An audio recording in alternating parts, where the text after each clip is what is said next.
Ready for a fun adventure?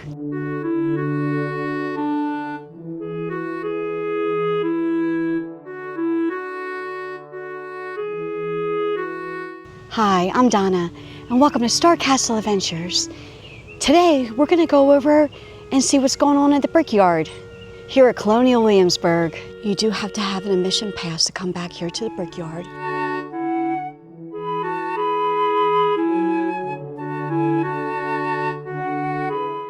Did you hear the news? Big news today. We just declared independence. We got no king anymore. This is a treading pit. Traditionally, you're going to load that pit up with clay, throw water in there, and then walk barefoot through the clay to get it all mixed up, that right consistency. Because this is a multi-phase year. So usually spring and summer, that's our time to mold those bricks, dry those bricks, and then autumn's usually our time to actually take what we've made all spring and summer, build up a single-use kiln, and fire them all in one go. Do you fire them? Where do you fire them? HR. So we fire them in...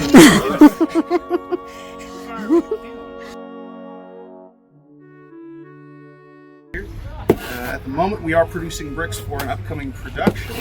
That would be the Randolph Stables. They're going to reconstruct that building from the ground up.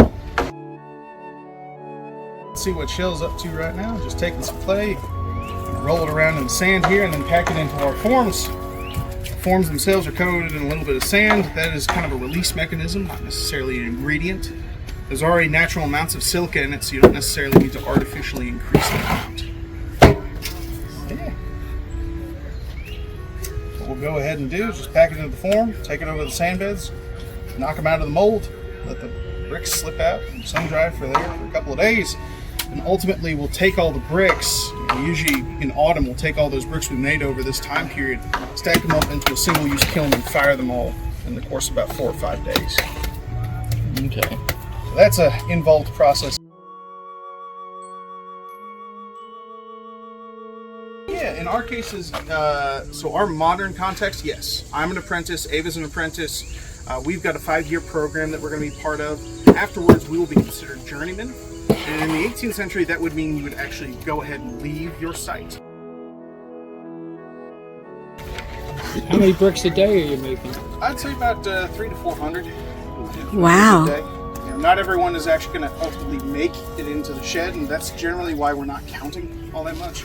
We don't count till the bricks in the shed, really.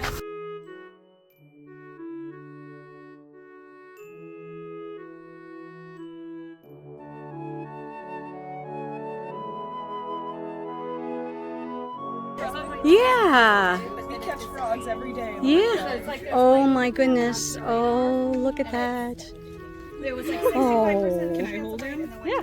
Uh-oh. That's pretty wily. I see that. So good.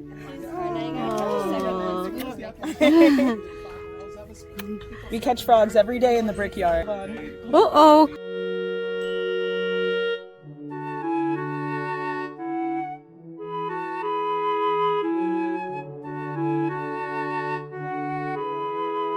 Question for you, please. Absolutely. How long have you been here at the Brickyard? This is my first season. Oh, wonderful. Now, what exactly is your role called, being that it's your first year and you're new at this? So all of us are brick makers.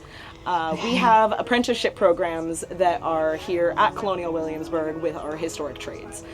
The department as a whole researches, preserves, and practices various historic trades which are all functional. So the coopers are actually creating barrels that are used throughout the property. The carpenters are actually creating the framing of the buildings here. And we as the brick makers are creating, using authentic 18th century methods, to create the bricks that are used for our reconstruction and restoration projects. So as a summer hire, we do represent the increase in staffing for the summer season, and the apprentices, journeymen, master, etc., who are here full-time represent the professional brick maker, the contractor that would have been hired by a property owner. And as apprentices, they're also learning the other masonry trades. Now, brick makers and bricklayers are completely separate in the 18th century. A brick maker is considered an unskilled trade. That's something that you can learn on the job in the course of a week, and it's something that doesn't require an apprenticeship despite us at Colonial Williamsburg practicing apprenticeships for this trade. So unskilled doesn't necessarily mean you don't need skill to do it, it just means that you are not serving an apprenticeship. Whereas bricklaying is considered a skilled trade. One would serve an apprenticeship, typically as an adolescent, and then they would graduate to journeyman and go off on their own. Now, again, here at Colonial Williamsburg, everybody's kind of doing a little bit of both if they are full-time. So we do have people who are learning how to represent both brick makers and bricklayers. Well, it looks like you work very hard. I do. Well, thank you so much for your time. Yeah, I am now about to go and stack up 50 bricks on a hack barrel, which is about 350 pounds, and then we're gonna wheel that over to dry in our shed. So, Wow. thank you so much. Thank you. What kind of programs do you have here to do things like this at Colonial Williamsburg? How do you get into it too? Yeah, so in my case, I originally started out working at other living history museums, but not a lot of them had their own trades programs like we do here. In my case, I just simply applied online, but this is a 5-year apprenticeship program. It can go a little bit longer than that if you need it to, but what you'll be learning is a curriculum each year, and you're expected to advance certain levels. There's usually about 5 levels to reflect 5 years. And in our case, we are technically doing more than just brick making. We do brick laying, plastering, and lime burning. Those would have technically been separate trades done by separate people, but in this case we have combined them into the masonry trades. I think the only thing that we don't really do is stonemasonry. It's just not a common trade that you see here, and so it's not really represented in any capacity in this institution. Okay. But yeah, something as simple as applying online, putting yourself out there, that is something that I at least have learned to appreciate. Yeah, definitely. Thank you. Either for yourself, if you want to, or speak for the group. What is your favorite thing to do here? I think my favorite aspect of this whole process is the actual molding of bricks, mostly because I just like playing with the mud. Nice texture, and I was always one of the kids who was just like making little things out of glue or whatever, and so it's very much, it's repetitive in a very meditative way, so I really like that. What would you say is yours, or again, as the group as a whole, least favorite thing to do here? Least favorite aspect of brick making? I feel like the one that's the hardest, although there's an element of trauma bonding which makes it fun, is just the act of pushing the pug mill around. In the 18th century that was done by a pack animal and beast of burden of some sort, an ox or a horse or something. But the horses here at Colonial Williamsburg are the carriage horses, and they've been trained to pull carriages. That's what they do. So they go in straight lines down the gridded streets of Colonial Williamsburg. They do not want to go in a circle. So instead, we just get a couple of us on there and try our best. Well, yeah, that is a lot of work considering you're replacing animals to do. Yeah, It takes turns, so. Right. Yeah, you can turn it into a fun, positive thing. Yeah, so that's great. Thank you.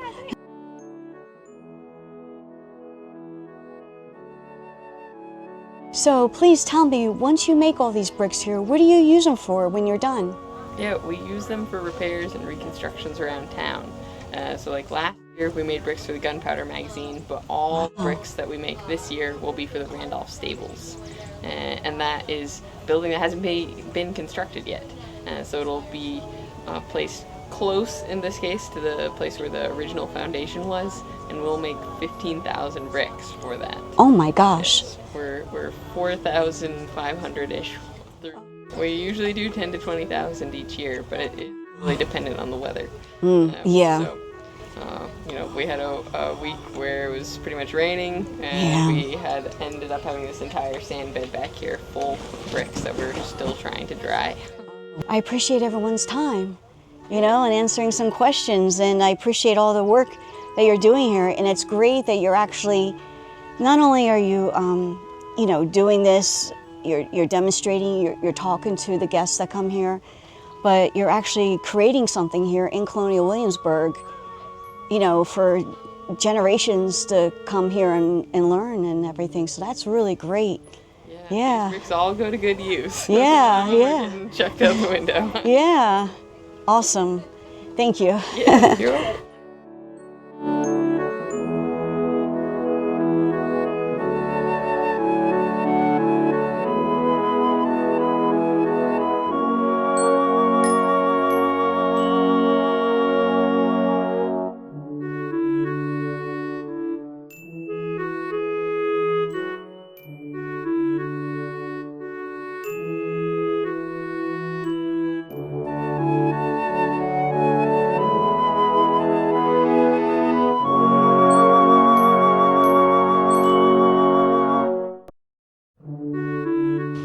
Thank you so much for joining me here at Colonial Williamsburg.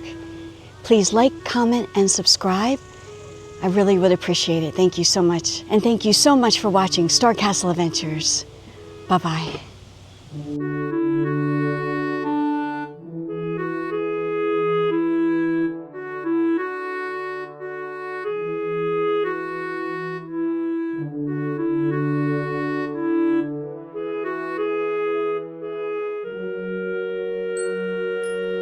Easy life for a brick maker.